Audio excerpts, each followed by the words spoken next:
catch? Who are you? I'm a friend of your dad's. You don't play catch?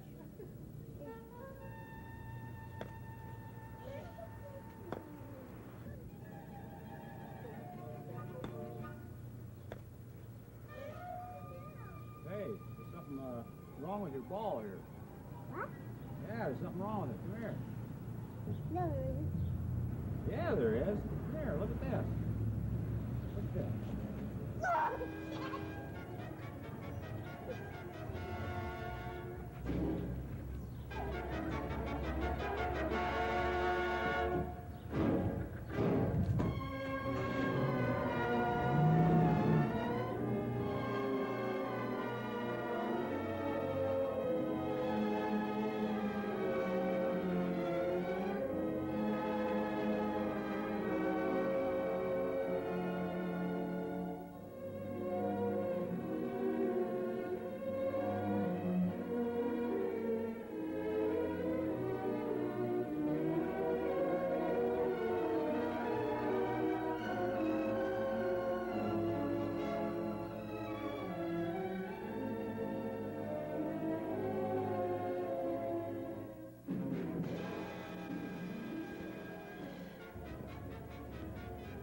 Friends and neighbors, you have just witnessed a simulated abduction. 10-year-old Bobby Blue. Well, he's an actor, but he was kidnapped in any town, USA. Could be your town. You know, thousands of children are abducted in the United States every year. Now, this happens not only in big cities, their suburbs, but in small towns and rural areas. No discrimination is given. Yeah, it happens in all races of people. Could happen in your family. The following program contains violence and is entitled Kidnapped by a Stranger. I suggest that you and your family watch it. Now, who is a stranger? Well, a stranger is someone who never been in your home. He's never had dinner with you and your family. That's a stranger. How could Bobby Blue have avoided that stranger to keep from being kidnapped? We'll show you later on in the program, but first, let's have an interview with John and Noreen Gosch, parents of 15-year-old Johnny Gosch, who was kidnapped, abducted, over 2 years ago.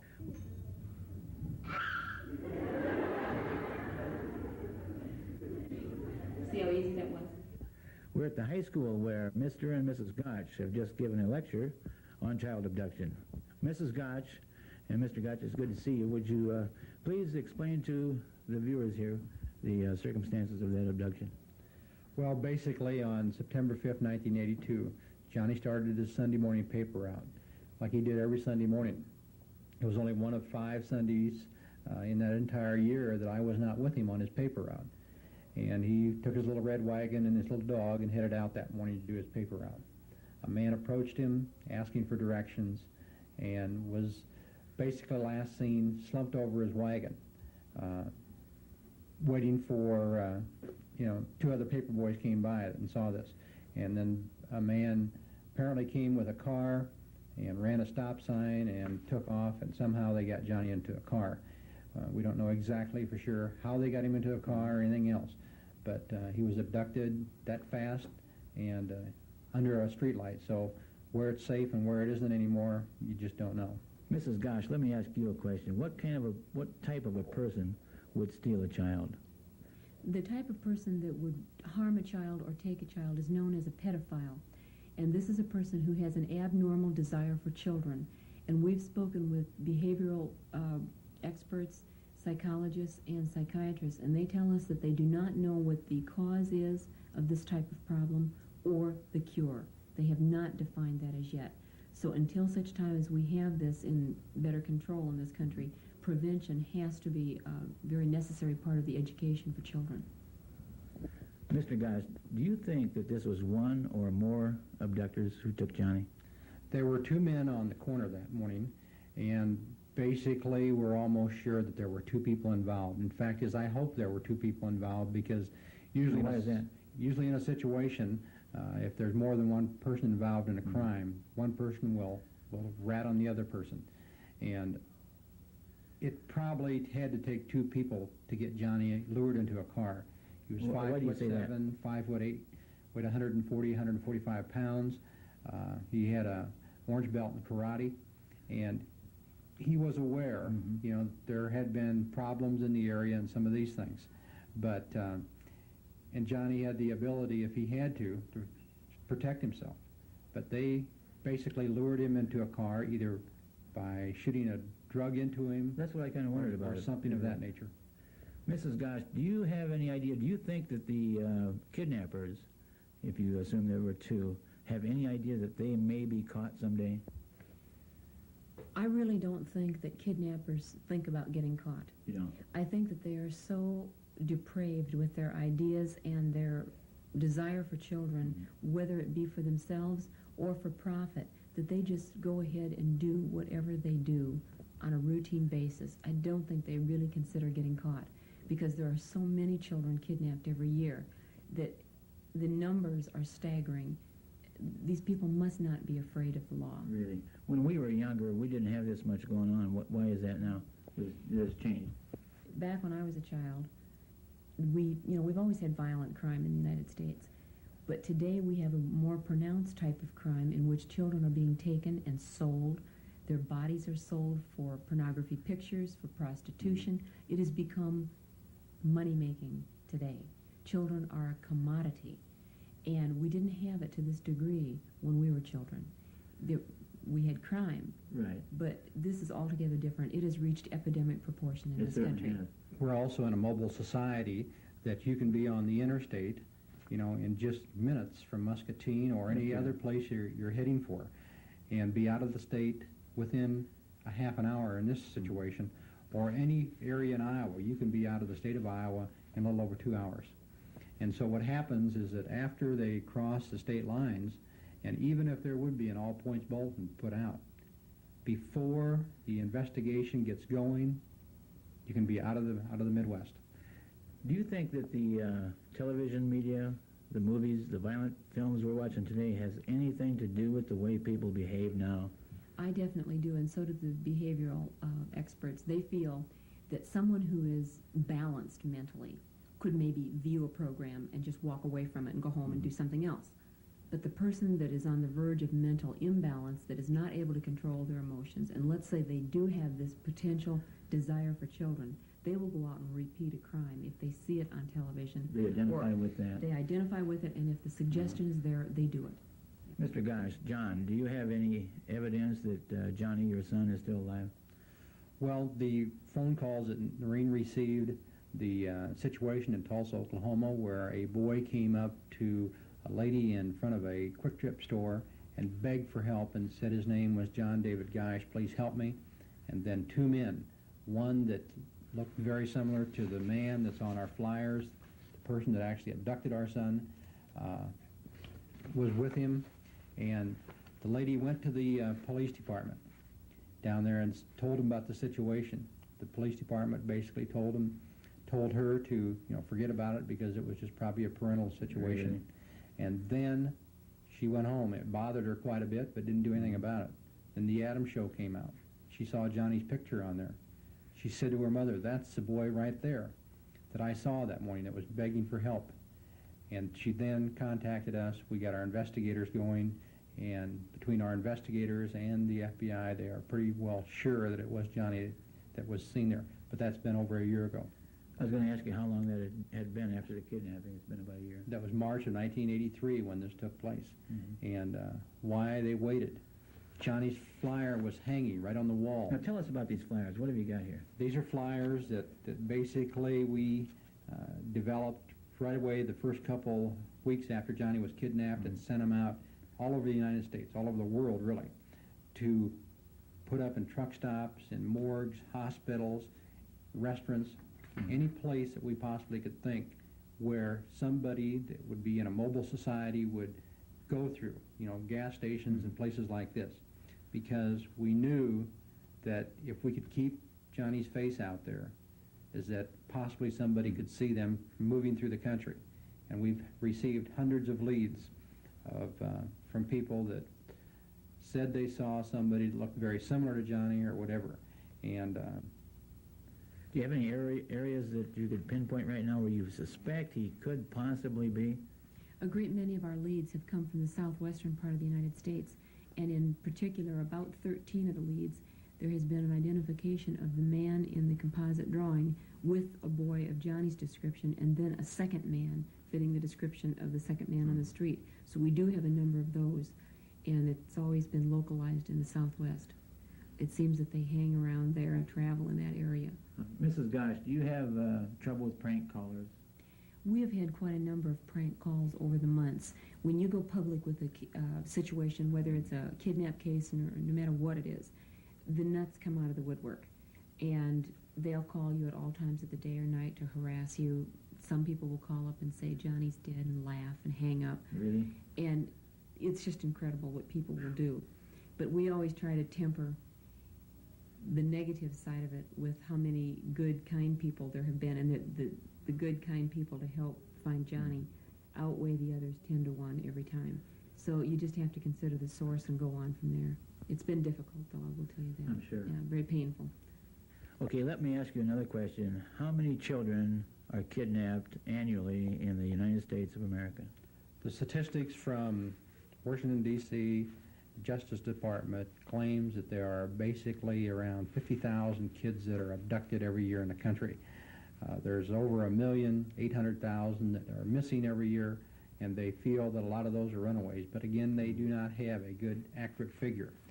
Of those 50,000 kids that are abducted by strangers every year, 10% of those kids are found alive, 10% are found dead, and 80% are never found. Never found. So you take a town the size of Muscatine every year, where are those kids at? Does this only happen in big cities, or does it happen in small cities, 25,000 like Muscatine, smaller than that, or how does this work? The kidnappings of children can happen anywhere. Anywhere. Some of the small towns are victimized, some of the big towns, and obviously if you're going to have a huge city with a lot more population, you're going to have more cases. But it can still happen in a small town, and the abduction attempts that are going on all over Iowa are occurring in small towns as well as the larger ones. And as we sat here right now, I'll bet you there are at least 5 to 10 kids missing from Muscatine right now. Is that a fact? Right. We hear this in Dubuque and a lot of the towns around. That Dubuque, we were there last weekend, they told us that roughly they have 600 kids that come up missing or missing kids reports every year. And they feel that most of these kids are runaways, but again, too, they just don't have the exact thing because they've waited so long in a lot of cases to react. So they just feel that it's a runaway. I see. Have you been to a psychic? We have not been to a psychic, but we've had a lot of psychics call us. I see. And I mean, even a couple crackpots. Some do help with the, I understand, police forces in different areas, and are 80% effective or whatever. There are some good ones that are out there. Unfortunately, the ones that have been recommended as being very, very accurate have not been able to turn up anything on our case. And that's very regrettable because that's something we were hoping for, that maybe somebody would come up with something. You've had some pamphlets made and different little books and things in defense of children and so on. Could you explain to the friends and neighbors out there about that? Right. In our organization, Help Find Johnny Gosch Foundation, we have put together information from the experts in the country as to how to protect their children. And one of our booklets is called In Defense of Children. This one explains a pedophile, what their profile is like, what kind of jobs they take, what to look for to protect their kids. Another one gives safety tips, current statistics in the country as far as how many children are missing and what to do to protect. And then we have a new one, the Child Lures booklet. This gives the 9 most often used lures on kids today, the ones that will trick them to getting into a car. And we find that this booklet, which is available through our organization, people can order it, is credited with helping to save lives already in the state of Iowa, because kids are now learning how the abductors might speak to them if they're trying to get them. And this program has been working out very, very well. We also show a film called In Defense of Children, basically designed to protect the kids, and the title of it is called Better Safe Than Sorry Number 2. But it all comes under the heading of being in defense of children, because they do not have any defense of their own if it's not for adults doing it. Okay, how about laws? Aren't there laws around to protect these children from getting kidnapped and picked up? Well, as far as laws being in effect there to stop them from being kidnapped, there is really no laws that's going to prevent it. What our laws that we have got through here now in Iowa are laws that are going to require police departments to respond immediately when there is a missing persons report that comes in. In the past, the law enforcement agencies had the option to wait as much as 72 hours before they responded to a missing persons call.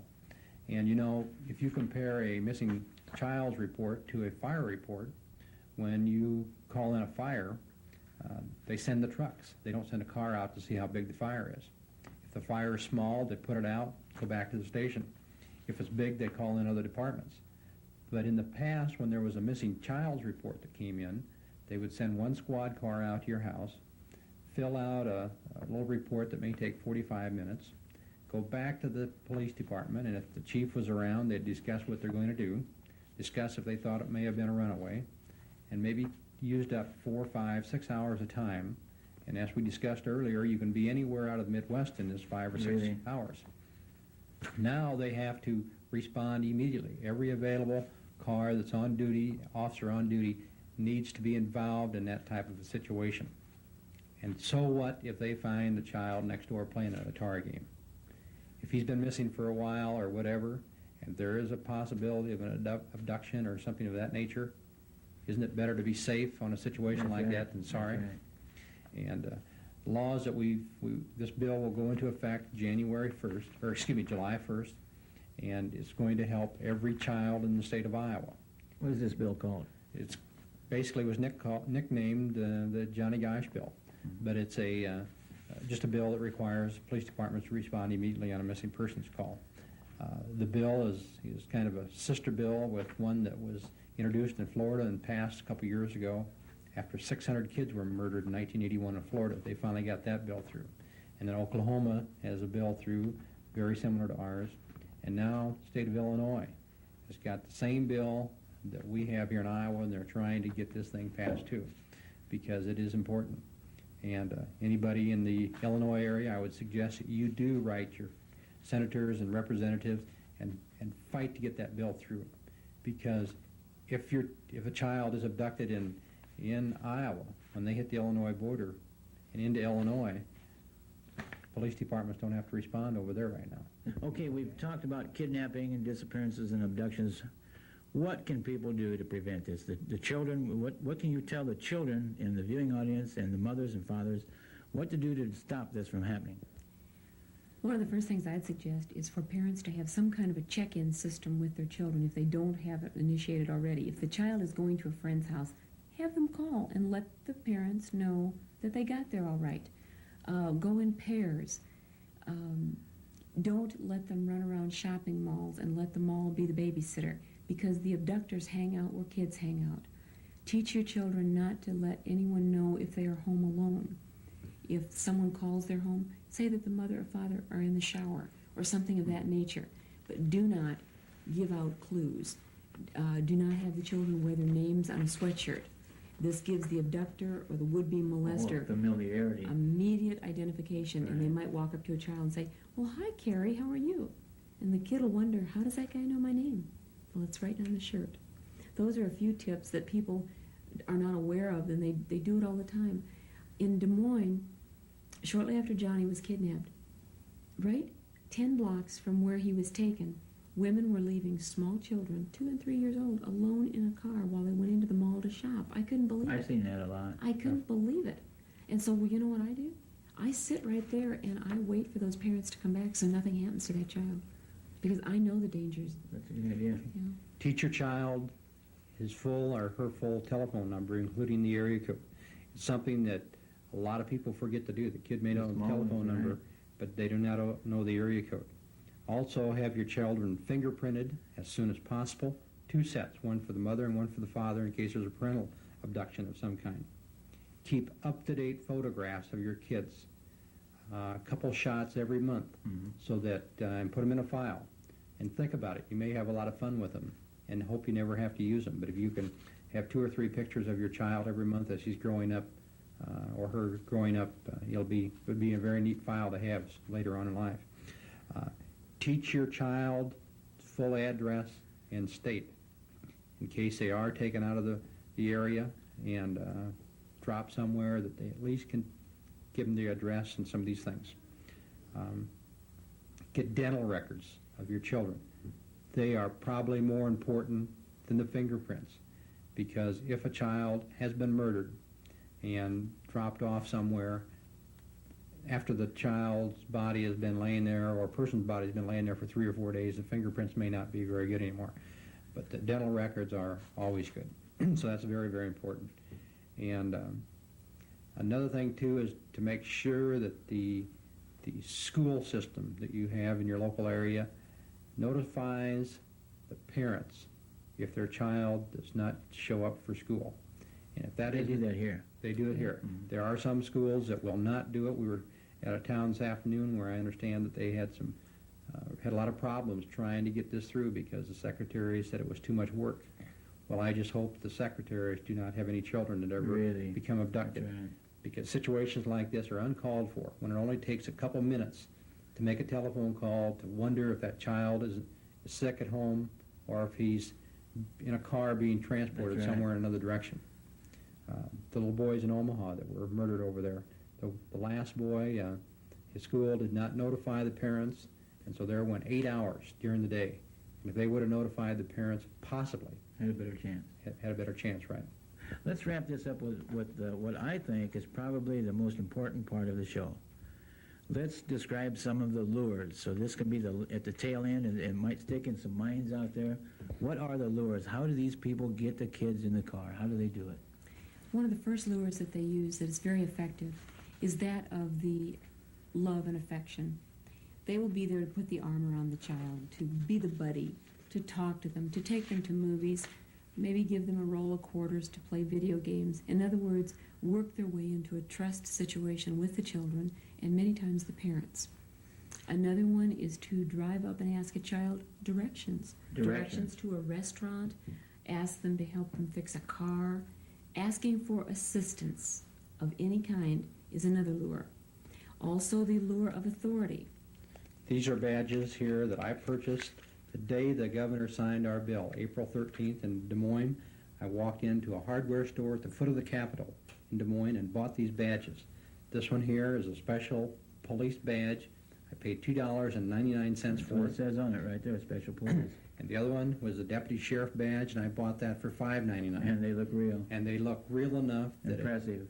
at one of the abduction awareness programs, that one of our volunteers actually had a kid and abducted him this way by taking him out to a parking lot, and the kid went with him. How would a kid know then that he wouldn't be an officer just because he has a fake badge? The kid would be impressed with the badge. What he has to do is ask the person who whips a badge out for additional identification, because all law enforcement agencies or agents in the state of Iowa are required to have their picture on their identification. They also are required to have a number on their badge, either on the front or on the back. And also in the center of all Iowa law enforcement people is a little blue Code of Iowa thing that shows up in the middle. Now this one here does not have it. And so that's another area to look at. So, and no child has to go with any law enforcement agent without the parents or guardian being with them.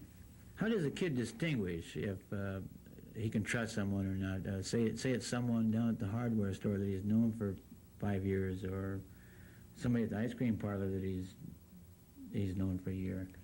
If it's not the case of a stranger who makes an improper advance to a child, the parent and child need to establish some kind of a communication system so that the child would feel comfortable enough to come to the parent. And parents, I'd like to leave a message with you. Listen to your children. If they come home and tell you that Uncle Harry has made an improper advance, or the guy at the hardware store has said some off-color remarks and have tried to make some kind of an advance, listen to the children and do something about it. 2 things that they will teach their child if they do nothing is, number 1, that they don't believe in their child, and number 2, that the parents are chicken. And then the child will lose respect. But parents need to also tell the kids that some people are bad people. It could be somebody they know. And they need to tell the kids that it's okay to say no, even to an adult. If that adult is trying to touch them or do things that are just simply improper, the child has the right to say flat out no and walk away. And that has saved a great many children from molestation. How do you distinguish a stranger? You said something earlier this evening about that. One mother who had a little 5-year-old just could not get it through the child's head who a stranger was. That child would walk up to anybody and start talking to them, and instantly they were her friend. So at that point, the mother finally told her that anybody who had never been to their home and sat down at the table and had a meal with the family, that child was to consider a stranger. It was the only way the mother could get it through her head, and it worked. That sounds great to me. Yeah.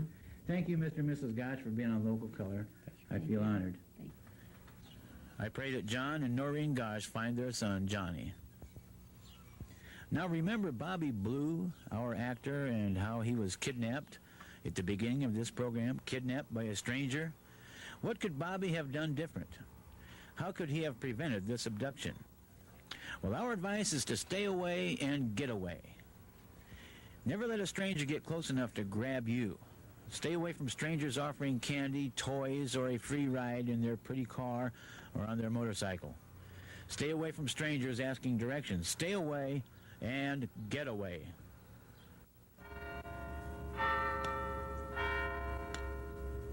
Hey, kid, you want to play ball? Who are you? I'm a friend of your dad. No, you're not.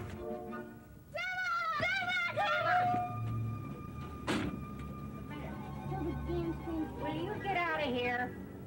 Go on, beat it. Stay away and get away.